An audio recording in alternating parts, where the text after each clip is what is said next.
Hello everyone, chicken curry ఇలా చేసుకోండి. ఒక్క ముక్క కూడా వదలకుండా తినేస్తారు.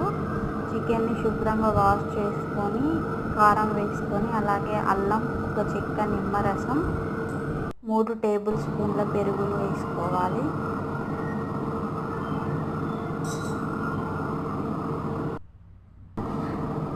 అలాగే రుచికి సరిపడా సాల్ట్ కూడా వేసుకొని మిర్చిని ఇలా చిన్న చీలికలుగా కట్ చేసుకొని వేసుకోవాలి.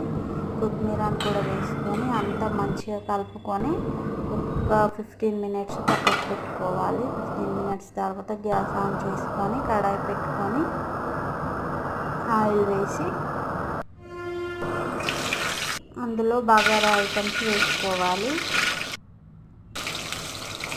వేసుకున్న తర్వాత అలాగే ఆనియన్, మిర్చి కూడా వేసుకొని ఫ్రై చేసుకోవాలి. కొంచెం పసుపు కూడా వేసుకొని మనం పక్కన పెట్టుకున్న ఈ చికెన్ని ఆయిల్లో వేసుకొని మంచిగా అంతా కలుపుకోవాలి.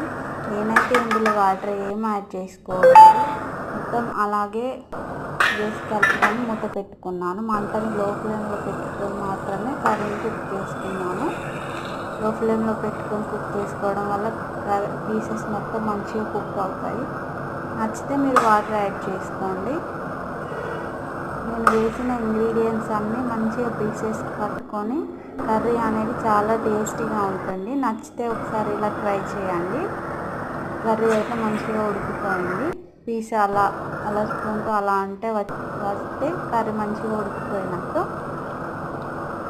ఉడికిన తర్వాత మసాలా, కొత్తిమీర వేసుకొని గ్యాస్ ఆఫ్ చేసుకుంటే సరిపోతుంది. Thank you for watching.